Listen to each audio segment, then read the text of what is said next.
Afonso Henrique de Lima Barreto nasceu no Rio de Janeiro no dia 13 de maio de 1881, filho de Joaquim Henrique de Lima Barreto e Amália Augusta, ambos mestiços e pobres. Sofreu preconceito a vida toda. Seu pai era tipógrafo e sua mãe professora primária. Logo cedo ficou órfão de mãe. Lima Barreto estudou no Liceu Popular Niteroense e concluiu o curso secundário no Colégio Pedro II, local onde estudava a elite literária da época. Ingressou na Escola Politécnica do Rio de Janeiro, onde iniciou o curso de engenharia, sempre com a ajuda de seu padrinho, o Visconde de Ouro Preto.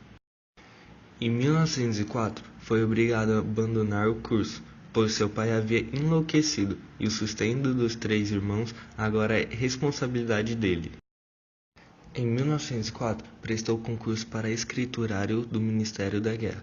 Ao mesmo tempo, colabora com quase todos os jornais do Rio de Janeiro, e para a Revista da Época e para a Quinzena Alegre. Em 1905, passou a escrever no Correio da Manhã, jornal de grande prestígio. Em 1909, Lima Barreto publicou o romance Recordações do Escrivão Isaías Caminha. Em 1915, escreve Triste Fim de Policarpo Quaresma. Em 1919, escreve Vida e Morte de Gonzaga de Sá. Esses 3 romances apresentam nítidos traços autobiográficos.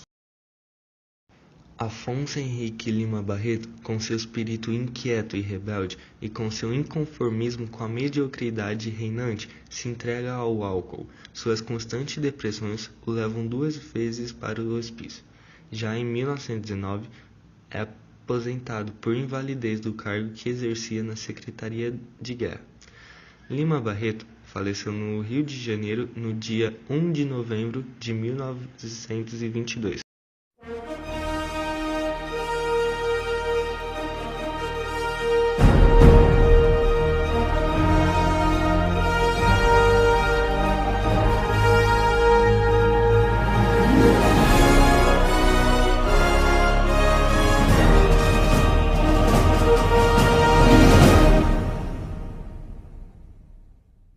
Isaías era um mulato de família simples. Seu pai era bastante inteligente e contava as histórias de grandes homens, um homem muito inteligente. Mas quando era criança, seu pai veio a falecer. Na infância, Isaías sempre se dedicara a seus estudos. Ele era muito inteligente, onde sempre estudava e tirava boas notas, até tinha uma boa reputação com várias aprovações. Ele tinha sonhos de ir para o Rio de Janeiro.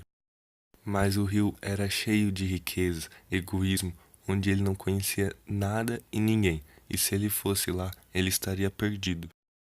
Um dia, ele leu no jornal que um antigo amigo se formou no Rio, e com isso pensou que se até o amigo se deu bem no Rio, ele também iria. E com isso, ele foi pedir conselhos ao seu tio Valentim.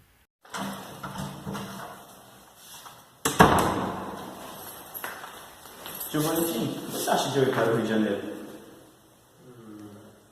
Eu acho uma boa ideia, porém vamos precisar de uma carta de recomendação. Vamos ao coronel. Ok. Então foram até o coronel da cidade pedir uma recomendação para o deputado Dr. Castro, para que ele arrume uma moradia e emprego a Isaías no Rio de Janeiro. Com a carta de recomendações em mãos, ficou feliz que ia estudar até se formar em doutor, onde com essa fama ele teria poder e não sofreria por conta de sua cor e questão social. Ele seria respeitado com o título. Parte Isaías de trem para o Rio de Janeiro. Um ocorrido durante a viagem foi que Isaías tomou um tapa sem querer de um sujeito, e esse sujeito nem se desculpou. Chegando na cidade, Isaías se instala no Hotel Genicalis. Lá conheceu um padeiro chamado Laje da Silva, conhecido por todos, e começa a conversar com ele. O Laje convida para dar algumas voltas para conhecer o Rio de Janeiro. Em uma dessas voltas, conhece o Ivan Gregorovich Kostolov, um jornalista que trabalhava no Globo, um jornal bastante conhecido e respeitado no Rio. Isaías ficou muito admirado com o Gregorovich, com seu conhecimento e o modo de falar. Isaías, desejando cumprir seu objetivo, que era falar com o Dr. Castro, vai todos os dias em seu hotel, mas nenhuma dessas vezes ele responde. Com isso, ele fica triste. Cansado de ir todos os dias e não obter nenhuma resposta, Isaías teve uma ideia de ir o mais cedo possível até conseguir falar com o deputado, e de fato ele consegue. Eu vim te entregar a carta de recomendação. É de quem? Do coronel. Depois vai lá no meu escritório, tá? Ok, obrigado. Tá, tchau. Aí você vê. Dr. Castro, tendo conversado com Isaías, o mulato trata ele com indiferença.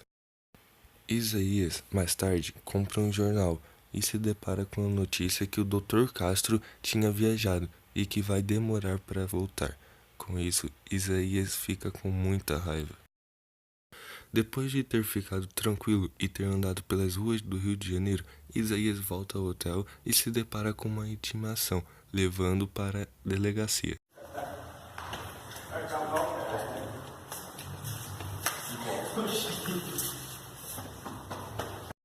Chegando lá, fica sabendo que houve um roubo no hotel, e com isso, Isaías percebe que ele está lá só por conta de sua cor. Com isso, ele fica muita raiva e chama o delegado de imbecil. Com isso, o delegado manda Isaías para a prisão. Já preso, Isaías nem consegue descrever o que sentia no xadrez.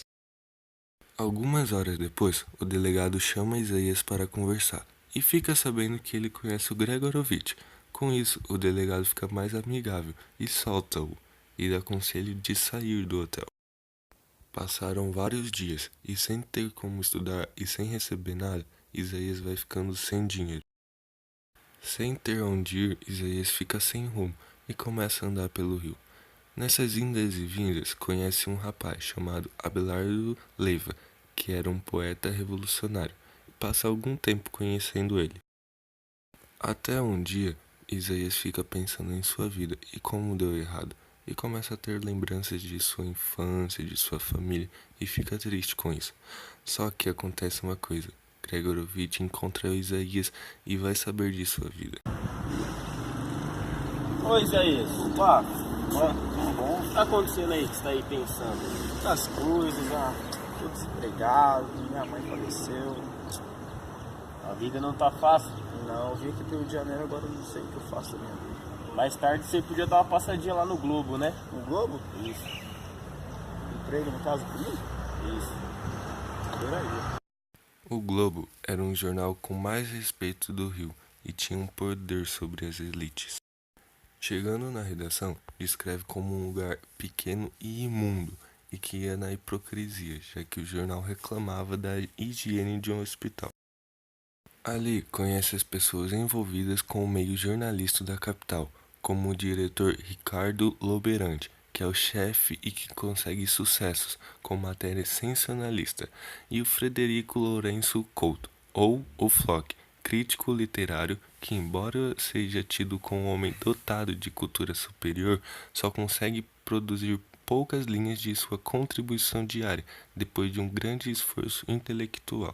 Isaías, apesar de ser contínuo ou moço do recado, tem condições para manter a pensão e a comida. Tal circunstância é suficiente para que deixe os sonhos e ilusões no passado. Com o tempo, em seu trabalho, começou a deixar seus ideais e, a partir daquele tempo, vivia na mesma hipocrisia do jornal. Aos poucos, Isaías vai percebendo que a rotina do jornal era uma seção de enganos, que todo mundo que trabalhava lá estava corrompido. A falsidade no jornal era constante uns com os outros. O Globo continuava a ter matérias sensacionalistas e falsas. E foi vivendo Isaías nesse meio, até que um dia tudo mudou. Certa noite, quando o sofrimento de Flock para escrever sua crônica diária se torna insuportável para ele, ele decide uma coisa. Ouvindo o barulho, Isaías vê o corpo de Flock. Então, um redator que estava lá manda Isaías chamar Loberante e para que ele não conte nada do que veria. E foi ele, até que encontra Loberante em uma cena desagradável.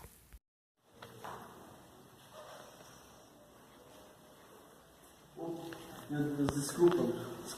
É isso não é o que você está pensando, isso aqui é uma coisa nada a ver. É isso mesmo? Não é, tem nada a ver. Daí pra frente, o apoio de Loberante para com Isaías foi cada vez maior. Loberante, depois daquela cena, olhou Isaías com outros olhos e passou a ser respeitado em todo o jornal. Consequentemente, Loberante cobriu ele de dinheiro. Isaías teve uma vida cheia de riquezas. Isaías começa a ver que deixou sua vida entregue ao ocaso e que não pusera o estudo e o trabalho com a força de que era capaz. Sentiu-se fraco, deixando-se levar pelas coisas mundanas. E foi vivendo assim, até que um dia ele vê em um jornal uma matéria reclamando de sua raça e cor. Com isso, ele decide escrever suas recordações.